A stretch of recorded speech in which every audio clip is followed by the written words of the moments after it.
नमस्कार, स्वागत है आप सभी का द इकोनॉमिस्ट में। तो इस लेक्चर में हम बात करने जा रहे हैं एयरटेल और जियो के बारे में। तो एक बार फिर से एक्टिव सब्सक्राइबर्स के मामले में एयरटेल ने जियो को पछाड़ दिया, तो काफी पीछे कर दिया।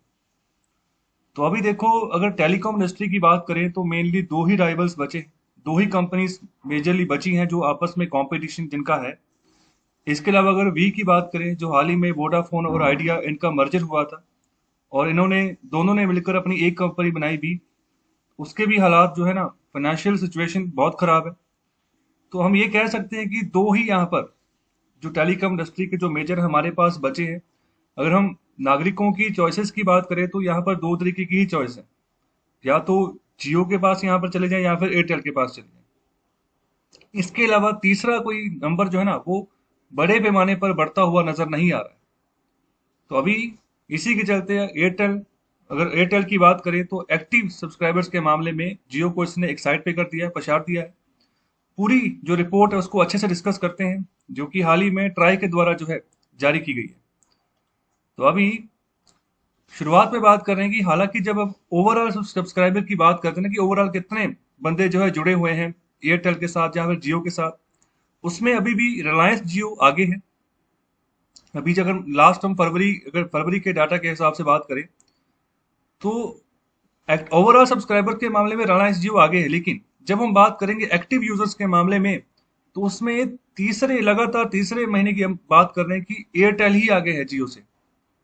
ओके, तो अभी बात कर रहे हैं कि एयरटेल ने 3.7 मिलियन जो एक्टिव यूजर्स है ना, वो अभी हाल ही में ऐड किए हैं। अगर फरवरी महीने की बात करें, ओके, तो अभी उसका जो शेयर है एक्टिव यूजर्स के मामले में, तो वो 34.6% बन चुका है।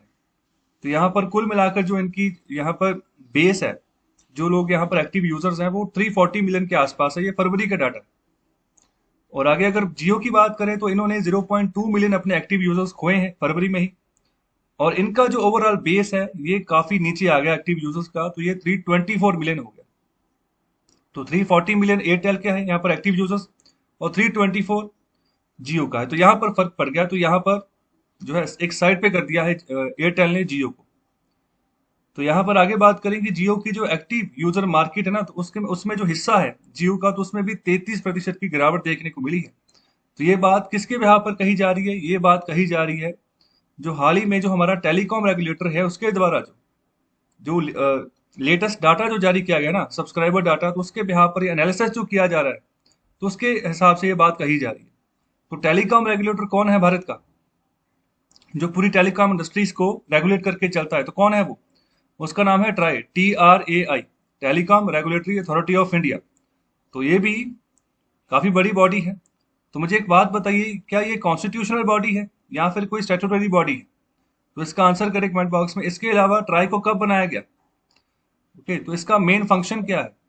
इसका वैसे मेन फंक्शन यही है कि टेलीकॉम इंडस्ट्री में कोई भी डिस्प्यूट खड़ा नहीं होने देना है, कोई यहाँ पर एंटी ट्रस्ट वाला कंपटीशन नहीं होने देना है। यहाँ पर इस तरीके का माहौल बनाना है कि कंपटीशन सही से हो। जैसे मैं एग्जांपल देता हूँ, जब जियो 2016 में नया नया आया था, तो उस समय इसने फ्री सर्विस ऑफर की थी कि मैं कोई पैसा नहीं लूंगा, सिर्फ आप सिम ले लीजिए और आपको फ्री इंटरनेट मिलता जाएगा। तो यहाँ पर पहले 6 महीने, फिर यहाँ पर 10 महीने, फिर 1 साल, 1.5 साल तक इसने फ्री इंटरनेट दिया। तो उस समय क्या हुआ, जो एयरटेल थी, आइडिया थी, वोडाफोन थी, उनको नुकसान होना शुरू हो गया। तो उन्होंने क्या किया उस समय, कि जो भी जियो की कॉल इनके नेटवर्क पे आती थी उसको रोकना शुरू कर दिया। ओके, मतलब कि अगर किसी ने जियो की सिम से किसी एयरटेल की सिम के ऊपर फोन किया है तो वो फोन आपके पास नहीं आएगा। जब ऐसी एक्टिविटी की तो जियो पहुंचा ट्राई के पास, और ट्राई ने फिर यहाँ पर 5,000 करोड़ का फाइन किया था एयरटेल और दूसरी यहाँ पर वोडाफोन और आइडिया, इन तीनों के ऊपर। तो इस तरीके से ट्राई जो है ना रेगुलेट करके चलता है, कुछ गलत एक्टिविटीज आप नहीं कर सकते। ओके, तो अभी उसी के द्वारा ये डाटा जो है दिया जा रहा है। तो अभी आगे एनालिसिस करते हैं। तो आगे बात कर रहे हैं वी की, जो अभी वोडाफोन आइडिया इन दोनों का मर्जर हुआ है। तो अगर इनकी बात करें फरवरी के हिसाब से जो इनका डाटा है, तो ये भी घाटे में चल रही है। तो अभी इनकी बात कर रहे हैं कि पिछले 30 महीनों की अगर बात करें, तो उस हिसाब से यहाँ पर इसने कुछ यहाँ पर ग्रॉस यूजर्स जो है ना, यूजर जो है अभी ऐड किए हैं, लेकिन फिर भी यहाँ पर एक्टिव यूजर्स के मामले में यहाँ पर इसको भी लॉस ही हुआ। तो 0.2 मिलियन यहाँ पर एक्टिव यूजर्स इसके भी गए हैं फरवरी में। और इसका जो यहाँ पर एक्टिव यूजर शेयर है वो 26.1% है पूरी मार्केट के हिसाब से। तो जिसका कि जो बेस बनता है यूजर्स के हिसाब से वो है 256 मिलियन यूजर्स। ओके, तो अभी सिर्फ इतना बेस रह गया इसका। और आगे यहाँ पर जो telecom regulatory authority of India है, वो तो यहाँ पर ट्राई एक्टिव करके यहाँ पर इसको रिपोर्ट को कहा जा रहा है, या फिर इसको विजिटर लोकेशन रजिस्टर भी आप कह सकते हो। तो ये यहाँ पर की मैट्रिक जिसके हिसाब से ये सारी बातें कही जा रही हैं, और ये कहा जा रहा है कि जो एक्चुअल नंबर ऑफ कस्टमर्स हैं जो बोली एक्टिवली अभी अपना मोबाइल नेटवर्क यूज कर रहे हैं ना, तो उनकी गिनती क्या क्या है। तो यहाँ पर इस वीएलआर रेशो से आपको ये चीज पता चलेगी। ओके, कहने का मतलब देखो, अगर मैं रिलायंस की बात करूं तो उसके सपोज करो 100 कस्टमर है। ओके, लेकिन अभी फिलहाल जो है ना, जो बंदे का जो उस कस्टमर जो उस नेटवर्क को यूज कर रहे हैं वो सिर्फ 90 बचे हैं। यहाँ पर सिम 100 बंदों ने खरीदी है, लेकिन उसका इस्तेमाल जो एक्टिवली कर रहे हैं ना सिर्फ 90 यूज कर रहे हैं। बाकी के 10 क्या कर रहे हैं कि उन्होंने जब से सिम ली थी उसके बाद में रिचार्ज ही नहीं करवाया, और वैसे ही पड़ा है, मतलब वैसे ही सिम पेंडिंग पड़ी हुई है। ओके, तो मतलब एक्टिव नहीं है वो। ओके, तो एक्टिव सिर्फ अभी 90 ही है। तो वहां पर उसी के हिसाब से बात कर रहे हैं कि एयरटेल नंबर 1 पे है। तो एयरटेल का जितना यहाँ पर यूजर शेयर है ना मिलियंस के हिसाब से, तो उसमें से 97.47% लोग अपनी सिम यूज कर रहे हैं। और दूसरा एयरटेल की दूसरा जियो की बात करें और वी की बात करें, तो वी का यहाँ पर 90% है, और जियो का यहाँ पर 78.16%। तो जियो का वी से भी नीचे चला गया है। तो यहाँ पर अगर एक्टिव यूजर्स के मामले में अगर बात करें, जितनी यहाँ पर सिम्स ली उसके अनुपात में कितने यहाँ पर यूजर एक्टिव है। आई होप आपको बात समझ में आ गई होगी। तो अभी आगे बात करते हैं जो भारती है। तो भारती एयरटेल तो अभी इस एक्टिव सब्सक्राइबर मार्केट में अपना शेयर जो है ना जियो और वी के मुकाबले में काफी आगे बढ़ाती जा रही है। और दूसरी ओर यहाँ पर अगर मोबाइल ब्रॉडबैंड की भी बात करें ना, मोबाइल ब्रॉडबैंड, तो उसके उसके मामले में भी यहाँ पर मार्केट शेयर एयरटेल का ही आगे बढ़ा है। तो यहाँ पर 28.4% की वृद्धि देखने को मिली है फरवरी में, यहाँ पर अगर मोबाइल ब्रॉडबैंड सेवा की बात करें। और जियो यहाँ पर जो है इसको 49% का यहाँ पर गिरावट देखने को मिली है, जो ये अपनी ब्रॉडबैंड सेवा देते हैं। जैसे आप जियो फाइबर का आपने नाम सुना होगा। ओके, तो अभी पहली बार है कि ये 50% से नीचे चलेगी। इतना मतलब जब से इन्होंने अपना ये ब्रॉडबैंड सेवा लॉन्च किया तब से इतना, ये कमर्शियल लॉन्च के बाद इतना यहाँ पर नीचे गिरा है। तो ये बात कही जा रही है आईसीआईसीआई सिक्योरिटीज के द्वारा। तो इन्होंने भी जो ट्राई की रिपोर्ट आई थी उसका एनालिसिस किया, कस्टमर डाटा को एनालिसिस किया, उस हिसाब से ये बात अपनी रख रहे हैं। और आगे यहाँ पर बात कर रहे हैं कि जियो ने यहाँ पर 0.2 मिलियन जो एक्टिव यूजर्स खोए हैं फरवरी में। तो इसके बारे में यहाँ पर एक्सप्लेनेशन दे रहे हैं कि इट्स रीन्यूड एग्रेशन। अभी जो है ना इसी के चलते 0.2 मिलियन एक्टिव यूजर्स खोए, तो अभी ये मतलब पूरा आक्रमण कर रहे हैं अपने जियो फोन के ऊपर कि मतलब इनको चलाओ। तो इसलिए यहाँ पर दो अलग अलग ऑफरिंग्स इन्होंने अपने 4G फीचर्स फोन में अपनी देनी शुरू कर दी, जिसको आप जियो फोन बोलते हो। ओके, तो इसके चलते ये चाह रहे हैं कि 4G यूजर्स जो शेयर है इनका बढ़े, ज्यादा से ज्यादा कस्टमर्स को ये ऐड करें। क्योंकि जो दूसरी ओर जो राइवल एयरटेल है वो लगातार जो ना इनके कस्टमर्स खींचे चला जा रहा है। ओके, तो अभी ये पिक्चर देख रहे हो तो ये भारती मित्तल है, सुनील भारती मित्तल। ओके, तो ये यहाँ पर फाउंडर चेयरमैन है एयरटेल के, और ये यहाँ पर फाउंडर चेयरमैन है जियो के। तो इनका नाम मुकेश अंबानी है। तो आगे बात करते हैं कोटक सिक्योरिटीज की। तो ये भी क्या बात कर रहे हैं कि जो जो बेसिस है, अगर पिछले जो 6 महीने जो इन्होंने डाटा देखा उस हिसाब से अपनी बात रख रहे हैं कि जो भारतीय जो मोबाइल ब्रॉडबैंड सब्सक्राइबर एडिशन है, तो यहाँ पर 28.8 मिलियन के आसपास यहाँ पर हो चुकी। और दूसरी ओर जियो की अगर बात करें तो यहाँ पर 12.3 मिलियन यूजर्स ही इनके अभी यहाँ पर बने हैं ब्रॉडबैंड सेवा के मामले में।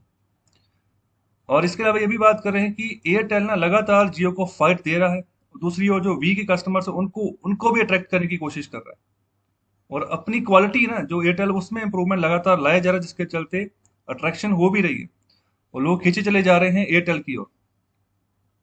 और अभी इसके अलावा बात करें कि अभी हाल ही में 1 महीने पहले दोबारा से स्पेक्ट्रम्स बांटे गए थे भारत सरकार के द्वारा 4G के लिए, और उसमें से दो ही कंपनीज मेजरली आई थी जिन्होंने यहाँ पर बोली लगाई थी, जो ऑक्शन में बैठी थी। ओके, वैसे तीन थी, वी भी बैठी थी, लेकिन वी का शेयर बहुत कम था, उन्होंने बहुत कम स्पेक्ट्रम खरीदे और लो क्वालिटी वाले स्पेक्ट्रम खरीदे। और इसके अलावा जियो की बात करें, एयरटेल की बात करें, इन्होंने काफी पैसा लगाया फिर दोबारा 4G स्पेक्ट्रम खरीदने में। ओके, तो अभी अगर वी की बात करें तो लगातार यहाँ पर इन्वेस्टमेंट नहीं आ रही है, इनका इंफ्रास्ट्रक्चर खड़ा नहीं हो पा रहा है। इसकी जो एडवर्टीजमेंट भी आप देखोगे ना बहुत कम हो गई है। शुरुआत में जब ये लॉन्च हुई थी तो काफी एडवर्टीजमेंट आई, लेकिन अभी नहीं आ पा रही क्योंकि पैसा ही नहीं इकट्ठा हो पा रहा है इनसे। तो अभी एक कंसोर्टियम आया था यहाँ पर इन्वेस्टमेंट करने। कंसोर्टियम बोलते जब जहाँ पर नंबर ऑफ इन्वेस्टर्स हो, कोई बैंक हो सकता है, कोई और इंस्टीट्यूशन हो सकता है, कोई कंपनी हो सकती है, जो कि वी में इन्वेस्ट करने आए थे, लेकिन ये कोई सिक्योरिटी नहीं दे पाए अपनी कंपनी के बारे में, जिसके चलते वो चले गए। तो अभी भी ये ढूंढ रहे हैं कि कोई इन्वेस्टर इनको मिल जाए और दूसरी और सेकंड वेव आ गया है, जिसके चलते और यहाँ पर कंडीशन खराब होती नजर आ रही है। तो ये मतलब कैपिटल नहीं रेज कर पा रहे हैं मार्केट से, पैसा नहीं इकट्ठा कर पा रहे हैं, तो इसलिए इनको प्रॉब्लम अभी रहने वाली है। तो इसलिए मैं कह रहा हूँ कि दो ही मेजर जो है ना यहाँ पर हस्तियां बची हैं टेलीकॉम इंडस्ट्री में, एक एयरटेल और एक जियो। और आखिर में यहाँ पर बात करें कि जियो अभी नंबर वन पे अपनी जो नंबर ऑफ यूजर्स हैं उसके मामले में है। वो जैसे मैंने शुरुआत में बात कही कि 100 अगर इसके पास है तो 90 यूज कर रहे हैं, तो कस्टमर्स इसके पास हाल ही में 100 ही है ना, तो मान के 100 ही चलेंगे। इसके हिसाब से यहाँ पर नंबर वन पे यही है जियो, और दूसरे नंबर पर जो है एयरटेल है। तो अभी जियो के जो यहाँ पर मार्च क्वार्टर तक जो यहाँ पर कस्टमर्स थे, तो फिजिकल ईयर 31 मार्च को खत्म हो गया 2020-21 की अगर बात करें, तो इसके 426.2 मिलियन यहाँ पर 4G यूजर्स थे। तो यहाँ पर 15.4 मिलियन सब्सक्राइबर्स का यहाँ पर एडिशन हुआ। ओके, तो ये फिजिकल अभी जो ये मार्च क्वार्टर की अगर बात करें, अब इसी की बात कर रहे हैं। ओके, जनवरी फरवरी मार्च ये 3 महीने का एक क्वार्टर है। तो अभी इसकी बात करें कि इतने मिलियन इसने जो सब्सक्राइबर्स ये जोड़े हैं। और दूसरा, और जो अगर जियो फोन की बात करें जो इन्होंने ऑफर दिए हैं, तो इसके चलते लग रहा है कि मतलब अपना शेयर बनाने में कामयाब हो रहे हैं। दूसरी और अगर एयरटेल और वी की बात करें, अभी तक इन्होंने अपना जो नंबर्स हैं वो जारी नहीं किए हैं मार्च क्वार्टर के। जब ये आएंगे और पिक्चर क्लियर हो जाएगी कि यहाँ पर टोटल कस्टमर्स कितने हैं जियो, एयरटेल और वी के। वैसे यहाँ पर नंबर वन पे जियो है, दूसरे पे एयरटेल, तीसरे नंबर पर वी है। तो कैसा लगा आपको लेक्चर? अपना फीडबैक जरूर दें, शेयर करें इस लेक्चर को ज़्यादा से ज़्यादा, चैनल को लाइक करें, सब्सक्राइब करें। बहुत बहुत शुक्रिया, धन्यवाद।